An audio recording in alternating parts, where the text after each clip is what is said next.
It's the end of the day with Ray. Hello, my friends. Hey, I wanted to bring Norm McConkey. Norm McConkey, we all know Norm, the owner of MPS Toolbox. You know, Norm wrote an article last week. He's been writing for the industry for a long, long time, has a lot of original content out there.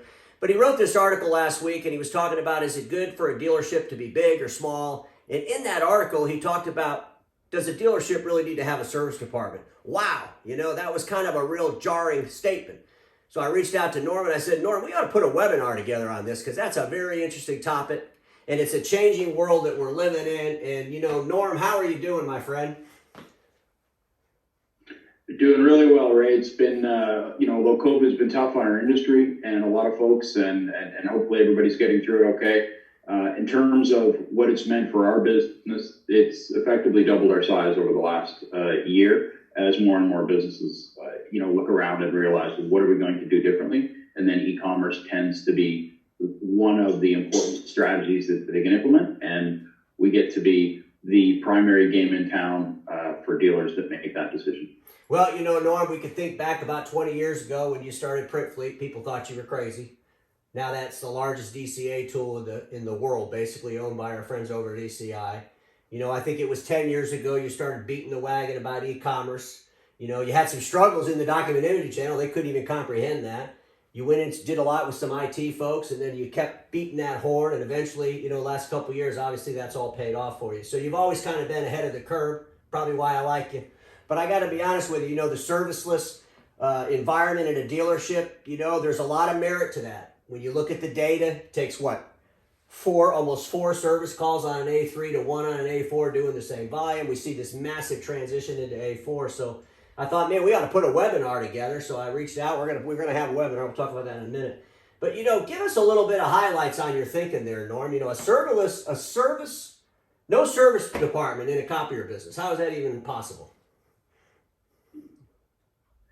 Well, I think it first comes from reading the data that's out there, and you've done a good job having Wes and the Nexera BEI folks on your program. And I think now is the time that I don't know that we need any more data, because frankly, what has the data told us? The data's told us that over the last, let's call it 18, 24 months, print volumes have declined precipitously. Certainly COVID has led to that. Let's say we've had a decline over the last couple of years in a trend line of 20 to 25% volume decreases in print across the board. We don't think that's coming back. Some might come back, but you have that piece of information. And so with that data, and understanding what else is out there, well, people are making different machines. You've been beating the drum on A4 for a long time. As I print less, the devices that I need, they're actually getting better, less expensive. And so a smaller device, an A4 device, is going to do basically the same thing. So as I needed, a device to do maybe 5 or 6 years ago that an A3 was doing. So if I put those two pieces of information together, this is where we kind of get is, I don't need any more data.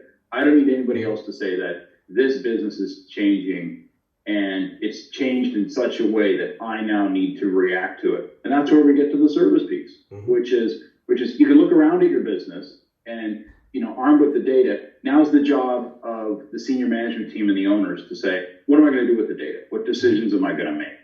And you could continue to say, I want to get smaller and react to this and get smaller and smaller and smaller. Well, what implications is that going to have to your employees, to the people that are left, to your customers? Just understanding that, you need less space, less headcount. So we put those things together and say, you instead of just getting smaller, maybe you look at some of the operations and some of the things that you do.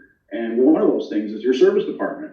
And you say, do I need that? And not just do I need the same size service department? Should I just, shrink the headcount a little bit? It's like, what if I fundamentally said, could I do business without a service team? And I think that's the question that dealerships and owners and senior managers really need to seriously kick around and think about. It's one thing to write a blog of 600 or 700 pages. It's one thing to have a video saying it's a good idea. Where we want to get to, I think, is expanding that notion of saying, what does it mean? Yep. How would I actually implement it? What are some of the things? What's the blueprint? Has anybody else tried this? What are my options if I do it? Well, it's a good point. If you look at, I've had Milton Barley, the owner of ImageQuest LLC, on many times. Milton started out in the print business. Well, I was with him. That was one of the things we really looked hard at. Should we just get rid of our print business, outsource all the service to somebody else? We decided to go ahead and just exit out of print completely.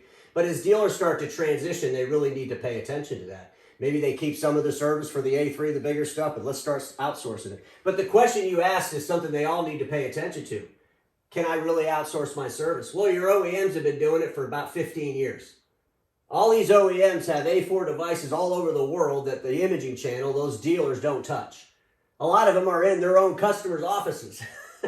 And so, that was my biggest fear all the time. That's why I'm not a big fan of HP.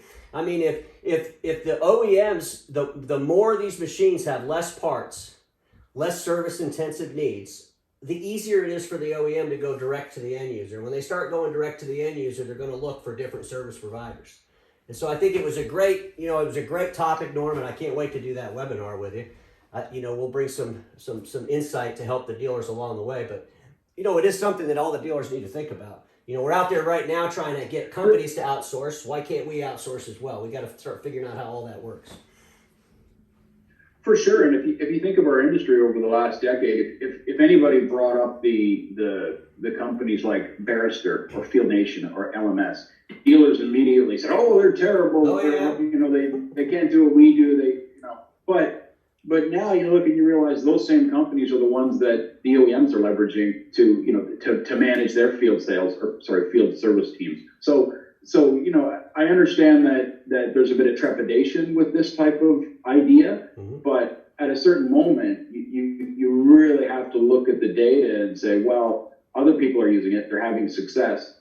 What would it look like in my business to do the same? No, right. You brought up Wes McCarter. That data tells a dealer how to fix this, refine his service department, cut costs, service less, not sell so many different devices. I mean, there's so many things that impact that can help us. But my friends, we're going to do this webinar on March 31st, so it's coming up in a few weeks. It'll be 11 Eastern time.